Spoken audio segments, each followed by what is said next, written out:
Greetings. तो आज का टॉपिक है उनका दिल क्या चाहता है। ठीक है, ये सीरीज का पहला एपिसोड है and we are doing the reading. We got 3 objects. पहला है ये tarot, second is Avalon magic oracle, third is the blue relationship oracle. ठीक है, so let's connect with the topic. Okay, उनका दिल क्या चाहता है, लेट्स कनेक्ट टू इट। ठीक है, 2 कार्ड्स तो पहले ही आ चुके हैं, दैट्स फैंटास्टिक। करते हैं थोड़ी सी क्लेंजिंग।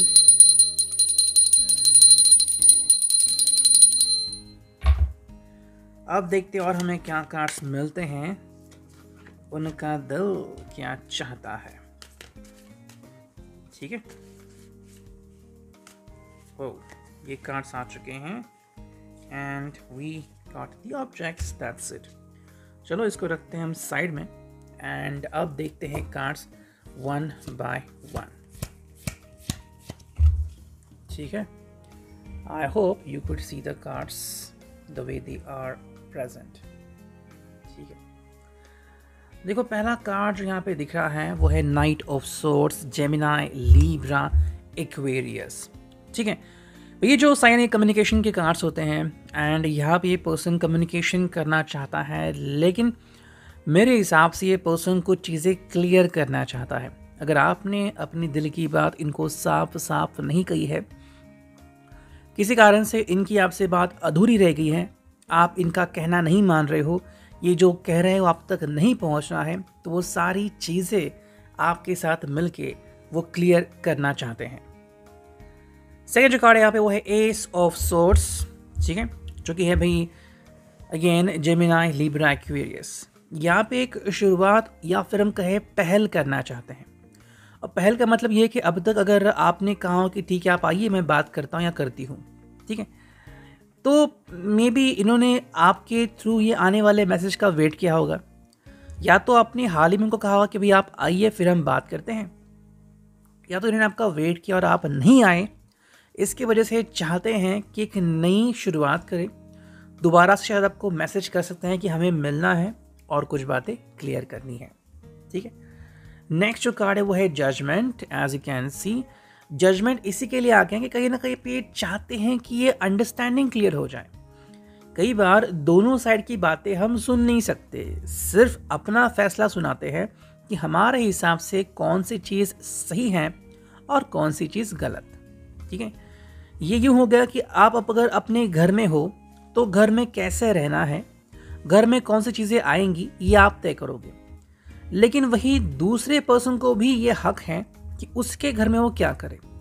लेकिन जब आप अपने तरीके से फैसला लेते हो तो ये वन साइडेड होता है।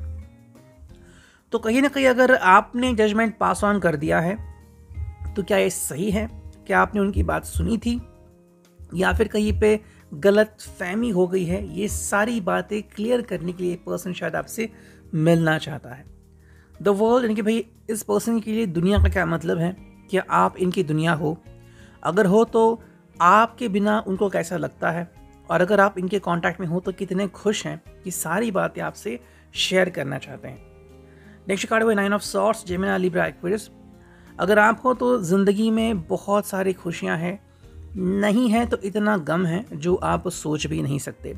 शायराना अंदाज लग सकता है, लेकिन कुछ बातें ऐसी होती हैं कि सब कुछ होने के बावजूद कुछ भी नहीं, ऐसी फीलिंग, खालीपन का एहसास ऐसे व्यक्ति को ज़्यादातर होता है।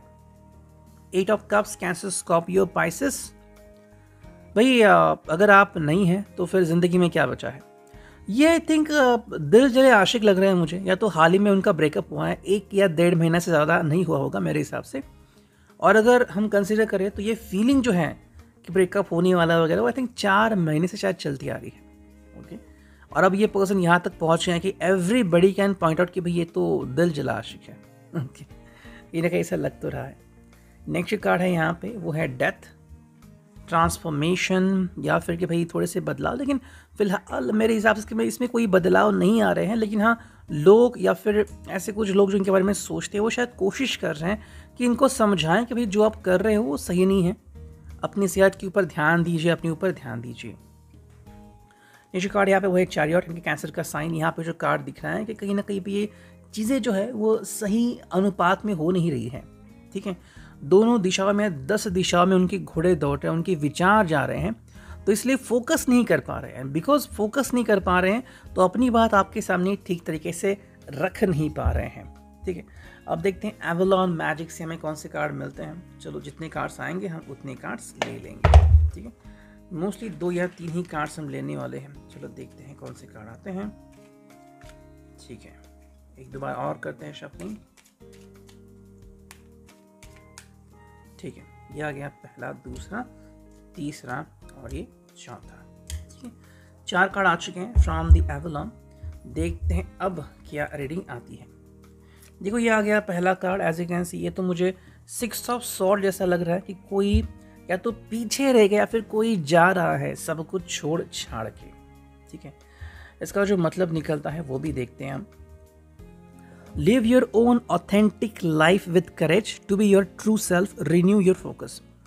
अगर ज़िंदगी में वो सब नहीं हो रहा है जो कि होना चाहिए था, तो ज़िंदगी में बदलाव की घड़ी आ चुकी है। सब कुछ छोड़ के अपने आप में बदलाव लाने की एक बहुत ही खूबसूरत ये समय की बेला है, ऐसा यहाँ पे कहा गया है।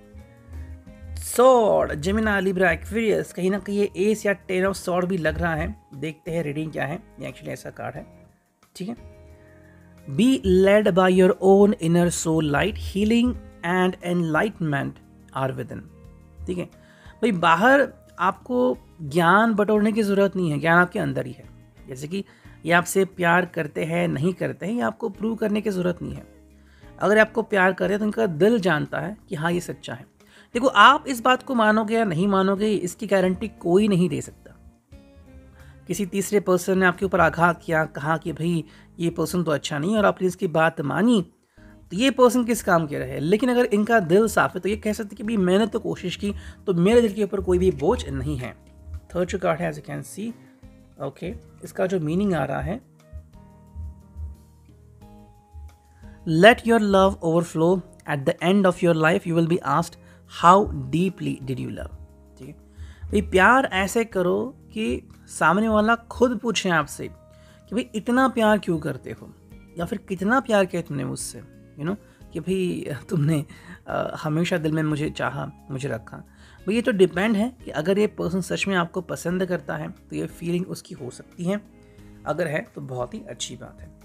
फाइनल जो कार्ड है, एज यू कैन सी, ठीक है, इसका जो मतलब यहाँ पे आ रहा है वो भी देखते हैं, और वो है never be afraid to voice your truth as truth comes from a deep place with in your soul. सच्चाई बताने से डरना नहीं चाहिए, सच्चाई आपके अंदर ही छुपी होती है, बस उसको बाहर निकालने की देरी होती है, ठीक है। एंड अब फाइनली देखते हैं इस ब्लू रिलेशनशिप ओरेकल से हमें क्या रीडिंग मिलती है। चलो करते हैं कार्ड्स की शफलिंग, ठीक है। 2 बार शफल हो गया, या क्या पहला, दूसरा, तीसरा, चौथा, 5वां और ये 6वां कार्ड, ठीक है। तो 6 कार्ड आ चुके हैं। देखते हैं यहाँ पे रीडिंग क्या आती है। पहले कार्ड में सारे स्ट्रेट कर लेता हूँ, ठीक है। चलो फिर देखते हैं 1 बाय 1 कार्ड की मीनिंग। मीटिंग, जैसा कि हम देखते आ रहे हैं फ्रॉम द टैरो कि ये पर्सन आपसे मिलने की कोशिश कर रहा है। The person want to communicate with you and आपसे मिलना चाहता है। हाँ, ये जाहिर सी बात है कि मिलने की अभिलाषा है, लेकिन आप क्या कहोगे वेरी लास्ट मोमेंट, आप अपना विचार बदलोगे या फिर कहोगे कि ठीक है मुझे मिलना है, वो आपके ऊपर डिपेंड है। नेक्स्ट कार्ड है वो है बर्थडे, ठीक है। शायद किसी का बर्थडे नज़दीक आ रहा है, फिर उससे कनेक्टेड कुछ खुशियां हैं। मे बी इस वक्त उन्होंने कुछ आपको दिया होगा, प्रेजेंट वगैरह आज भी आपके पास है, इसके भी पास है। तो ये दोनों, आप भी या फिर ये पर्सन भी, दोनों भी शायद उस गिफ्ट को लेके, उस चीज़ को लेके, उस मूवमेंट को लेके शायद कुछ सोच सकते हैं, सोच रहे हैं। डेथ यहाँ पे आ चुकी है। क्या सच में रिश्ता जो है वो सही जा रहा है, या फिर आपको लग रहा है कि भाई किसी पर्सन को एतराज़ है, आपको है, इनको है, आप दोनों के में से किसी फैमिली को है, या फिर किसी थर्ड पर्सन को, इसलिए वो चाहते हैं कि आपके ज़िंदगी में और आपके रिश्ते में बदलाव आ जाए। या तो बदलाव आ जाए ऐसी कोई अपेक्षा कर रहा है, और बदलाव आ भी सकते हैं, नहीं भी आ सकते, ये तो आप दोनों के ऊपर है। लेकिन कहीं ना कहीं ये भी हो सकता है कि शायद रिश्ता जो है वो ख़त्म होने के कगार पर आ चुका है। नेक्स्ट कार्ड है यहाँ पे वो है जॉब स्ट्रेस। आप दोनों ही अगर जॉब कर रहे हो, चाहे वो कॉर्पोरेट हो कोई भी हो, स्ट्रेस अगर बढ़ गया है तो अपना रिश्ता और ये जॉब दोनों, आप चाहे मेल हो फीमेल हो, संभालना बहुत मुश्किल हो जाता है। एंड ये हैं ओके 2 कार्ड बचे हैं। पहला जो कार्ड है वो है सैडनेस एंड लास्ट कार्ड है डिनर एंड डेट। मुझे लग रहा है कि ये पर्सन फिलहाल तो स्ट्रेस में है, ठीक है, एंड सैडनेस में है, मतलब गम है। अब गम बांटने के लिए इंसान किसी न किसी से तो मिलेगा, तो डिनर एंड डेट का मतलब है कि शायद उसका कोई कलीग हो, ठीक है, अपोजिट जेंडर से हो सकता है, या फिर कोई पुराना व्यक्ति जो उसे मिल चुका है और अब उसके साथ टाइम स्पेंड कर रहा है। देखिए आपके ऊपर है, अगर आपको लग रहा है कि रिश्ता खत्म हो चुका है तो फिर आपको इनके बारे में जानकारी हासिल नहीं करनी चाहिए।